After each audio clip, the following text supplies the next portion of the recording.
Halo anak-anak, apa kabar semuanya? Hari ini kita akan mempelajari notasi sigma.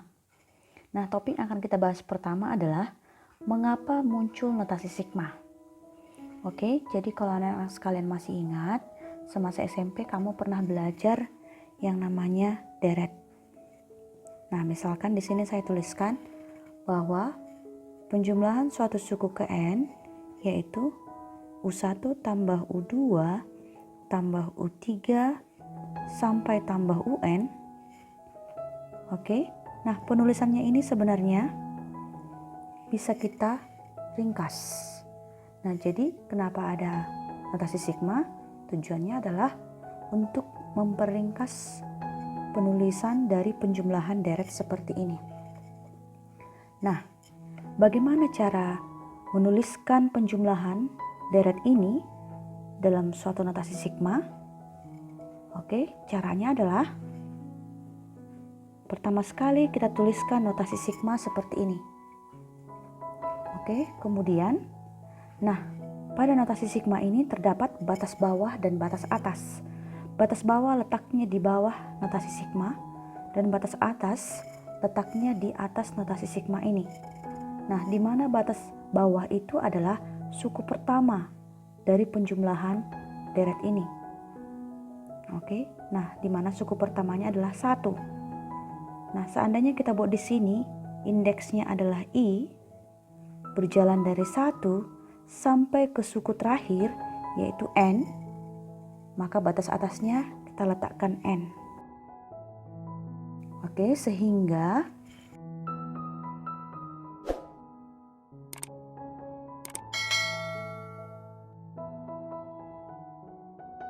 untuk menuliskan notasi sigmanya kita buat seperti ini, bahwa U1 tambah U2 tambah U3 sampai tambah UN dituliskan menjadi sigma I, di mana I berjalan dari 1 sampai N. Nah, ini dia maka kita tuliskan menjadi sigma UI dengan I mulai dari 1 sampai N. Nah, ini dia penulisan notasi sigma untuk U1 tambah U2 tambah U3 sampai UN. Nah, seandainya ada seperti ini. Contoh, sigma I sama dengan 1 sampai 5 dengan batas atas 5 dari suatu UI. Maka ini kita tuliskan menjadi U. Jika I sama dengan 1, maka di sini tuliskan U1. Berikutnya suku kedua U2 tambah U3 tambah U4 tambah U5. Nah, begini. Kemudian yang kedua contohnya, seandainya terdapat sigma I mulai 1 dengan batas bawah 1 dan batas atas 4 dari 2 pangkat I. Oke, maka ini kalau dijabarkan atau kalau dibuat deret penjumlahannya, ini sama saja dengan 2 pangkat 1 tambah 2 pangkat 2 tambah 2 pangkat 3 tambah 2 pangkat 4 sama dengan 2 tambah 4 tambah 8 tambah 16, yaitu 30. Nah, contoh berikutnya adalah sigma K sama dengan 5 sampai 7 dari UK. Oke, kalau anak-anak sekalian perhatikan, contoh soal kita sebelumnya itu indeksnya itu berjalan dari 1. Batas bawahnya selalu 1.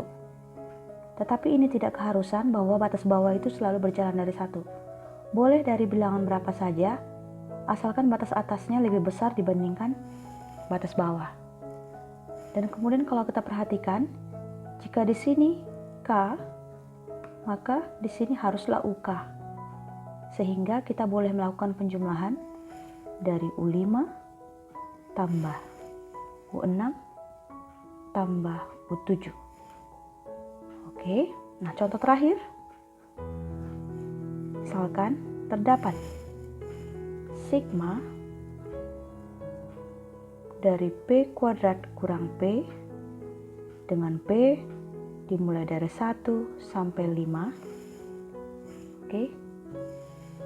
Ini adalah, nah yang pertama jika P sama dengan 1, maka deretnya adalah 1 kuadrat kurang 1 ditambah 2 kuadrat kurang 2 ditambah 3 kuadrat kurang 3 ditambah 4 kuadrat kurang 4 ditambah 5 kuadrat kurang 5. Hasilnya 0 tambah 2 tambah 6 tambah 12 tambah 20 yaitu 40. Oke, ini dia pembahasan untuk bagaimana mengubah suatu deret menjadi berbentuk notasi sigma seperti ini. Nah, sekarang kita lakukan proses kebalikannya, yaitu bagaimana seandainya jika diketahui suatu deret, nah kemudian deret itu akan kita tuliskan dalam suatu notasi sigma. Oke, jadi kita akan mengubah suatu deret menjadi suatu notasi sigma. Nah, di sini kita membahas dengan contoh soal. Saya berikan misalkan, contoh soal yang pertama adalah 1 tambah 2 tambah 3 tambah 4 tambah 5. Oke, kalau kita lihat ini adalah penjumlahan dari suatu deret bilangan asli untuk 5 suku yang pertama. Nah, bagaimana menuliskan deretnya ini? Bagaimana menuliskan notasi sigmanya? Nah, langkah pertama adalah kita tuliskan dulu bentuk notasi sigma seperti ini. Kemudian kita hitung ada berapa suku. 1, 2, 3, 4, 5. Ada 5 suku. Maka N-nya atau batas atas adalah 5. Dan batas bawah adalah 1. Nah, indeksnya kita boleh nulis bebas, boleh I, boleh K, boleh L, sesuai selera kita. Nah, seandainya kita buat di sini indeksnya adalah M, maka kita akan menuliskan fungsinya di sini adalah M. Oke. Nah, seperti ini dia. Contoh berikutnya, misalkan kita buat begini.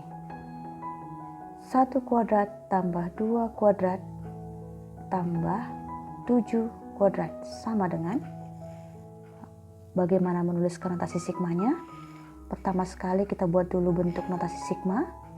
Nah, di sini penjumlahan dari suatu bilangan asli yang dikuadratkan. Oke, maka kita buat di sini I kuadrat. Otomatis indeks di sini atau batas bawahnya adalah I dimulai dari 1 dengan batas atas adalah 7. Nah, begitu. Kemudian, contoh berikutnya adalah seandainya ada deret 1 tambah 3 tambah 5 tambah 7 tambah 9. Nah, tentunya untuk membuat notasi sigmanya kita tidak bisa langsung seperti di atas. Kenapa? Karena kalau kita lihat di sini selisihnya 1, 1, 1. Nah, ini juga demikian, sekalipun masing-masing suku dikuadratkan. Nah, kalau di sini selisihnya tidak satu lagi antar suku, akan tetapi sudah 2, 2, 2, 2, 2.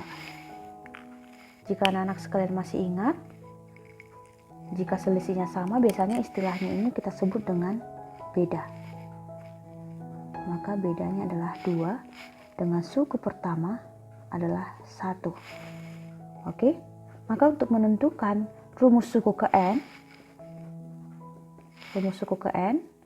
maka ayo kita ingat lagi rumusnya.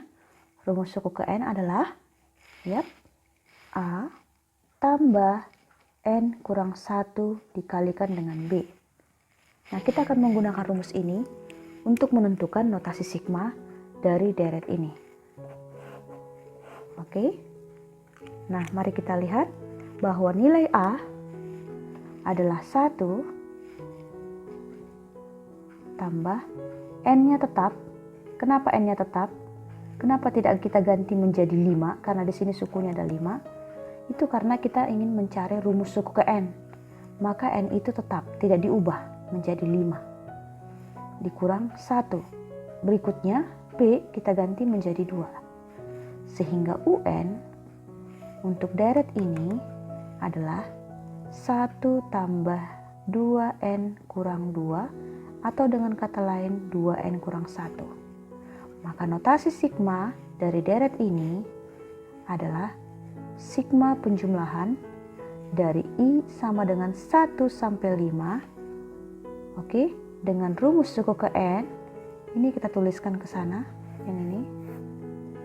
Oke, tapi kita tidak menuliskan N karena di sini indeksnya kita buat I, maka kita akan mengubah rumus suku ke N-nya menjadi 2I kurang 1. Nah, seperti itu. Maka inilah dia rumus notasi sigmanya. Mari kita cek untuk sembarang bilangan indeks. Misalkan kita ambil jika I-nya adalah 3. Nah, jika I sama dengan 3, jika I sama dengan 3, maka 2 kali 3 adalah 6, kurang 1 adalah 5. Maka jika I sama dengan 3, 2 kali 3 kurang 1 sama dengan 5. Maka di sini suku ketiga harus 5. Nah, kalau kita perhatikan, jawabannya benar. Dengan kata lain, rumus suku ke N kita ini sudah benar. Nah, sekarang mari kita bahas contoh yang lain. Saya kasih contoh yang lain. Masih dengan kasus yang sama, yaitu di mana beda dari deret ini sama pada tingkat pertama. Oke ya, contohnya adalah 2 tambah 5 tambah 8, tambah 11, tambah 14, tambah 17. Oke, mari kita cek apakah benar pada tingkat pertama bedanya sudah sama, selisihnya sudah sama antara masing-masing suku. Oke, mari kita lihat. 2, suku pertama 2, suku kedua 5, maka selisihnya adalah 3. Suku kedua ke suku ketiga juga 3. Berikutnya juga selisihnya 3, 3, 3. Semuanya sama. Oke. Nah, karena bedanya sudah sama pada tingkat pertama, maka rumus ini bisa kita pakai. Sehingga UN adalah A. A itu adalah suku awal dari deret mula-mula. Ini di deret mula-mula, maka A-nya adalah 2. Saya tuliskan di sini 2. Ditambah N tetap tidak diubah karena kita ingin mencari rumus suku ke N, maka si N sekali lagi tidak diubah menjadi 6, 5 atau bilangan berapapun itu. Oke, dikali dengan B. B itu adalah beda atau selisih, atau bisa juga kita sebut sebagai suku pertama dari deret tingkat 1. Nah, ini dia. Suku pertamanya adalah 3. Atau selisihnya adalah 3. Kita tuliskan di sini. Maka UN adalah 2 tambah 3N kurang 3 atau 3N kurang 1. Nah, sehingga deret ini bisa kita tuliskan menjadi notasi sigma dari 3N kurang 1 dengan N berjalan dari 1 sampai, nah, batas atasnya adalah, mari kita hitung ada berapa banyak suku di deret yang ada ini. Oke, ini 1, 2, 3, 4, 5, 6. Karena ada 6 suku, maka batas atasnya adalah 6. Oke, jadi ini adalah notasi sigma dari deret berikut ini. Nah, seperti yang kita bahas tadi, ini untuk menentukan rumus suku ke N jika pada tingkat pertama selisihnya sudah sama. Nah, bagaimana kalau kasusnya pada tingkat pertama selisih dari masing-masing suku ini tidak sama? Oke, caranya adalah mari kita ingat kembali terlebih dahulu rumus yang pernah mungkin dibaca oleh anak-anak sekalian. Atau bagi yang belum pernah membaca atau belum mengetahui, boleh dipelajari rumus berikut ini, yaitu bahwa UN, rumus suku ke N, adalah A.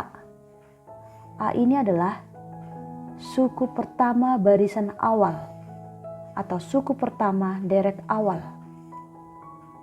Oke, ditambah. Nah, sebenarnya ini bisa kita tuliskan A per 0 faktorial. Oke, nanti akan kita bahas ya. A per 0 faktorial. Ditambah N kurang 1 B per 1 faktorial. Oke, ditambah. Nah, kalau anak-anak sekalian lihat, rumus ini mirip dengan rumus suku ke N yang telah kita tuliskan pada contoh soal nomor 3 ini. Atau pada kasus yang pernah kalian pelajari semasa kalian SMP. Oke, kita lanjut. Berikutnya di sini N kurang 1 dikali N kurang 2. Jadi mirip ya anak-anak ya. Ini N kurang 1, ini juga N kurang 1. Berikutnya adalah N kurang 2. Ini A, B, kemudian di sini adalah C. Per, jika ini 0 faktorial, di sini 1 faktorial, maka penyebut berikutnya adalah 2 faktorial. Oke, 2 faktorial. Jika A adalah barisan awal, suku pertama barisan awal, maka B adalah suku pertama barisan tingkat 1. Oke, maka C adalah suku pertama barisan tingkat 2. Oke, kita lanjut. Bagaimana seandainya jika pada barisan ketiga lah selisihnya baru sama? Maka kita lanjut di sini rumusnya. N kurang 1 kali N kurang 2 kali N kurang 3 per, di sini dikali D dulu. A, B, C, D. Per 0 faktorial, 1 faktorial, 2 faktorial, maka di sini adalah 3 faktorial. Nah, demikian seterusnya. Oke, anak-anak sekalian boleh melanjutkan rumus ini sampai tingkat ke N yang diharapkan. Oke, sekali lagi, rumus ini kita pakai jika pada tingkat pertama selisihnya sudah sama. Kemudian rumus ini akan kita pakai jika tingkat kedua selisihnya baru sama. Dan rumus ini kita pakai jika pada tingkat ketiga selisihnya sudah sama. Oke, mari kita angkat suatu contoh kasus. Nah, di sini saya buat soal. Diberikan suatu penjumlahan deret 5 tambah 6 tambah 9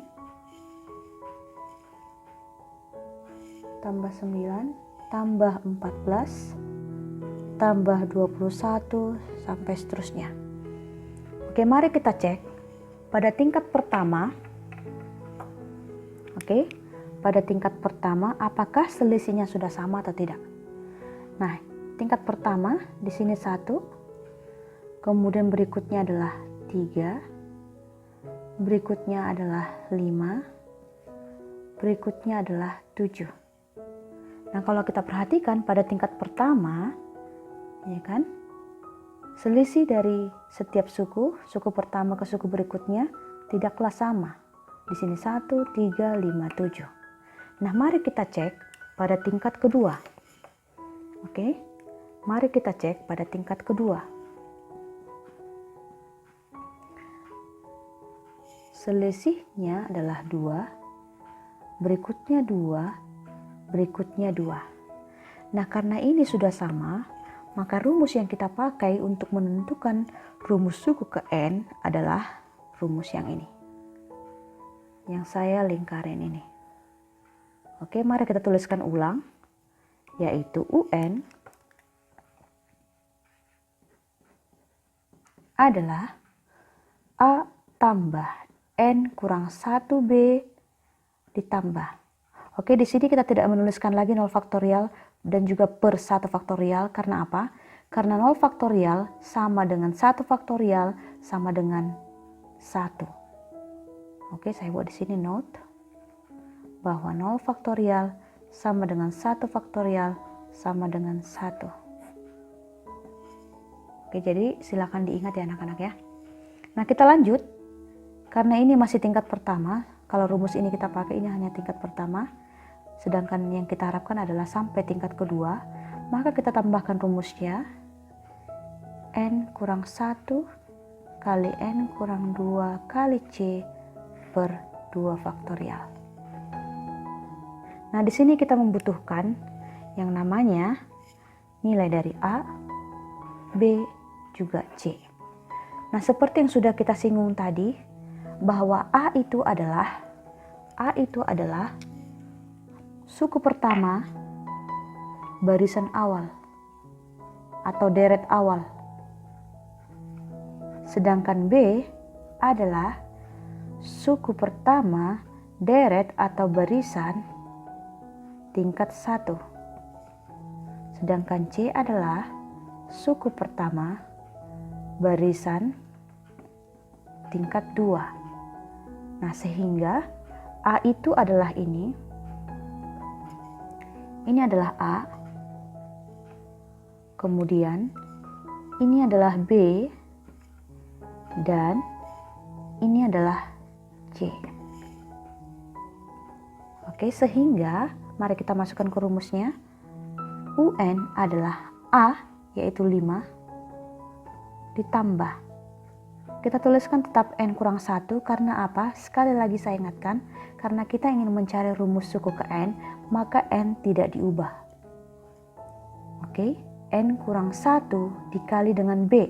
Ingat, B itu adalah suku pertama barisan tingkat 2. Di sini barisan tingkat 2 itu adalah 1, 3, 5, 7. Maka suku pertamanya adalah 1. Nah, di sini kita buat 1 tambah N kurang 1 kali N kurang 2 dikali C adalah suku pertama barisan tingkat 2. Barisan tingkat 2 adalah ini, di mana suku pertamanya 2, berikutnya juga 2 dan 2. Oke, kita tuliskan di sini 2 per 2 faktorial adalah 2 kali 1 faktorial, yang artinya 2. Nah, ini kita coret. Oke, 2 per 2 dicoret jadi 1. Nah, ini kita selesaikan menjadi 5 tambah N kurang 1 tambah N kuadrat kurang 3N tambah 2 sama dengan N kuadrat. Oke, ini suku pangkatnya tertinggi, N kuadrat kurang 2N tambah 7. Mari kita cek sekali lagi. Oh, tambah 6. Ini 5 kurang 1 tambah 2. Ini jadi tambah 6 ya, bukan jadi tambah 7. Oke, jadi inilah dia rumus suku ke N-nya. Maka notasi sigma dari 5 tambah 6 tambah 9 tambah 14 tambah 21 tambah seterusnya adalah sigma penjumlahan untuk I dimulai dari 1 sampai 5 untuk N kuadrat kurang 2N tambah 6. Oh maaf, karena ini kita tuliskan N, maka di sini bukan I. Di sini harusnya adalah N juga. Oke, maka saya ulangi sekali lagi bahwa 5 tambah 6 tambah 9 dan seterusnya adalah sigma penjumlahan untuk N kuadrat kurang 2N tambah 6 untuk N berjalan dari 1 sampai X misalkan. Oke, di sini tambah X. Nah, seperti inilah penjelasannya kira-kira. Jika kita diharapkan mencari notasi sigma dari suatu deret dengan selisih 1, pada tingkat 1 selisihnya sama, dan kemudian baru pangkat di tingkat kedua selisihnya sama. Oke, nah inilah dia pertemuan pertama pada video pertama untuk notasi sigma. Nah, saya harapkan di sini anak-anak sudah memahami bagaimana cara menjabarkan suatu notasi sigma menjadi suatu penjumlahan atau penjumlahan. Di sini saya harapkan anak-anak sudah mengerti bagaimana mengubah suatu notasi sigma menjadi deret atau menjadi penjumlahan suatu suku-suku, atau kebalikannya, bagaimana mengubah suatu deret menjadi suatu notasi sigma. Dengan kasus seperti ini sudah anak-anak pelajari tadi. Oke. Di sini pada tingkat pertama selisihnya 1. Di sini pada tingkat pertama selisihnya juga sama. Kemudian di sini selisihnya sama setelah tingkat kedua.